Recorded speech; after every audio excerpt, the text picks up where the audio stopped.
내일도 곽규택 의원이나 주진 의원은 똑같은 방식으로 할 것 같습니다. 배준영 의원은 그럴 것 같지는 않습니다. 그래서 두 검사 출신의 의원이 동일한 방식으로 여론을 조작하는 기술자이기 때문에 그런 문제가 발생하고 있다는 점을 유념해 주시길 바랍니다. 끼지 마십시오. 웃지 마시고. 자, 네, 웃지 마시고요. 자, 그러지 마세요. 그러지 마세요. 법사위에서 하던 거 인사청문회 와서 하지 말라고 제가 아까 얘기했잖아요. 정치를 정도껏 하세요. 마치 방금 대통령님의 그 병역 문제나 이런 것을 끼워서 이렇게 들고 오는 것 정말 무슨 대선 불복도 아니고 또 요새 국민의힘 쪽 의원들이나 그 진영 사람들이 하는 말이 있습니다. 민주당 지지자들은 윤석열 정권이 탄생됐을 때 비록 대선 졌지만 나라가 잘 되길 바랬다.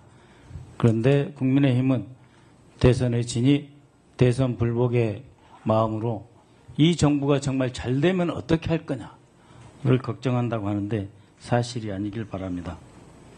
윤석열의 부동시 그리고 어떤 분은 급성 간염으로 군대 면제받고 이런 분도 계시지만 3년 이상 3년 세월을 옥고를 치르면서 병역을 대신했다. 민주화 투쟁으로 병역을 대신했다는 것을 확인하면서 질문 드리고자 합니다. 근데 박선원 의원이 지금 언급한 것은 타인의 질병에 대해서 언급을 한 거예요. 제 병역 면제 사유를 언급하면서 지금 댓글에 많이 나와 있거든요. 민주당의 지지자들이 얘기하는 내용도 지금 다 알고 있지 않습니까? 모릅니까? 여기 계신 위원님들 몰라요? 모르는 분도 있겠지만 박선원 의원이 알고 얘기한 거잖아요. 몰랐으면 어떻게 얘기합니까? 근데 그거는 말이 안 되는 거죠. 기본적으로 개인 프라이버시 얘기하면서 타인의 질병과 관련된 거 얘기하면 본인이 압니까? 저는 고등학교부터 질병 알아서 지금까지 치료받고 있습니다. 그런 내용을 제가 여기 공개된 자리에서 인사검증위원이 다른 검증위원한테 언급을 받아야 됩니까? 이건 기본적인 국회의 품격도 아니고 지금 어떻게 개인 프라이버시 얘기를 할 수가 있습니까? 이런 내용은?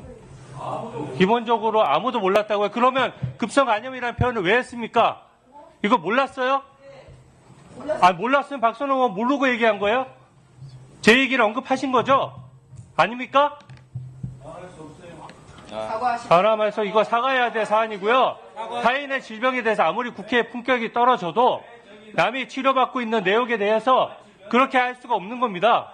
제가 다른 내용 얘기한 게 있습니까? 제가 김미수 후보자 얘기했을 때 질병이나 개인 신상에 대해 얘기한 게 있어요?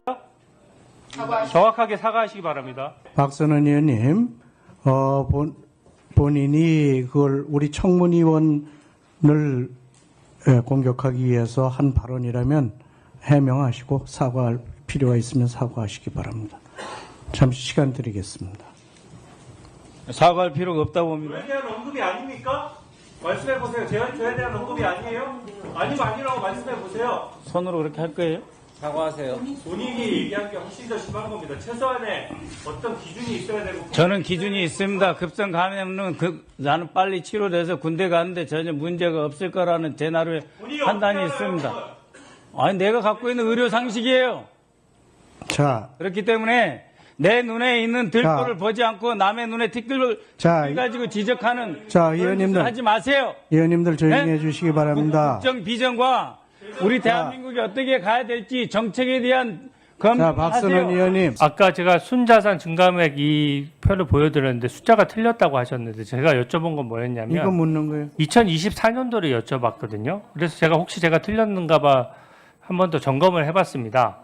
근데 이 관보에 게재된 이제 재산 등록 내용인데 2023년도에 마이너스 5,900만 원이었던 재산이 2024년도에 1억 5,492만 원으로 늘었거든요. 숫자로 따지면 순재산이 2억 1,400만 원이 증가한 거고 언론 보도에도 여러 차례 보도가 된 내용입니다.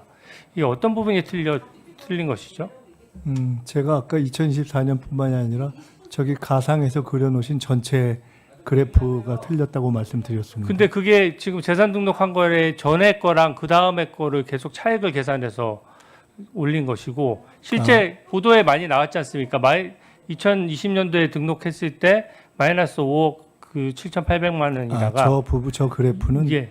그 관보에 나와 있는 자산 증감액만 그래프를 봐보신 것이다. 예, 그런 저는 겁니다. 그것의 전제가 되는 결혼식 빙부상 출판기념회 출판기념회 등의 수입을 전제로 해서 하신 것으로 예. 봐서 그럼 제가 그것은 정확치 않다고 말씀드렸던 네. 것입니다. 그 밑에 숫자는 지금 관보에서 그냥 나온 네, 순자산 그것은 증가액을 그 관보대로 얘기한 하신 거면 그건 관보에 따른 것일 것이다. 이렇게 그래서 제가 이해하겠습니다. 여쭤봤던 건데 2024년도에는 갑자기 2억 1천만 원이 늘었으니까 사실 이때는 현금이 없었다는 주장이시잖아요. 근데 이게 어디서 늘었느냐를 이제 여쭤보고 있는 거예요. 2024년? 네. 그거 제가 확인해 보겠습니다. 아까 질문은 어디서 그것을 추징을 갚았느냐라는 질문을 하셨기 때문에 네. 그렇기 때문에 제가 말씀드린 것이어서 끝났습니다. 박기택 의원도 똑같은 그런 일이 있어서 위원장께서 내리도록 아까 얘기를 하고 그렇게 진행을 했습니다. 그런데 주진우 의원이 그렇게 질의했을 때 제가 분명히 말씀을 드렸는데 그냥 무시했습니다. 제 발언을. 어디 상임위장이든 본회의장이든 이걸 주제가 바뀌었으면 당연히 응당 내리는 거죠. 그것이 관례적으로 되어 왔습니다. 그런데 내용도 틀리고 허위 사실에 해당하는 거면 반복적으로 주의 의무가 있습니다. 그래서 아까 제가 말씀을 드렸고 어디에 그런 간사간의 합의가 있는지를 확인해 봤으나 합의한 적이 없습니다. 계속 똑같은 화면을 띄워놓고 하는 거 없습니다. 그러면 저희 더불어민주당도 그렇게 할 수 있는 거죠. 그러나 그동안 어느 상임위에서 제가 적어도 37년 국회에 있으면서 그런 행동을 본 적이 없습니다. 만약 그렇다면 박규택 의원 왜요? 의사 진행할 때 왜요? 왜요? 말씀하세요. 일본조예요. 왜요? 이렇게 했어요. 손가락질 아니에요. 거짓말하지 마세요. 손가락질 아니에요. 거짓말도 잘하시네. 뭘 거짓말했다는 겁니까? 손가락질 하시더만. 이렇게 얘기했어요. 자, 말씀하세요. 손가락은 이거고 발언하세요. 손은 이거예요. 김현 의원님.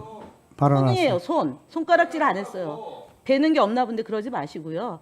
자, 지금처럼 만약 운영을 하면 화면을 띄우고 발언을 하면 두 배가 하는 겁니다. 두 배가. 그래서 보통 영상이 카메라가 있으면 얼굴을 하기 때문에 이건 안 하는 겁니다.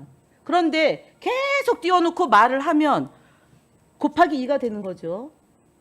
그렇기 때문에 위원장님이 지금 계속적으로 야당 의원들이 편법을 쓰는 것을 공정하게 위원장님이 사회를 본다라면 제가 계속 문제제기를 하면은 내리고 할 수도 있었습니다. 그리고 간사간에 합의를 하라고 해야 되는데 그 시간을 20분을 쓰도록 그리고 후보자가 주의 의무요. 지속적으로 반복적으로 모욕 주고 허위 사실 유포하는 것은 위원장님이 제재를 가해야 되는 겁니다. 제가 앞서 인사청문회법 얘기하지 않았습니까? 그런데 두 번에 걸쳐서 두 의원이 의도적으로 하는 이 일을 위원장님이 그냥 방관했다라는 점에 대해서 정말 의사 진행을 내일도 똑같은 형태로 발생이 될 거라고 보여지기 때문에요.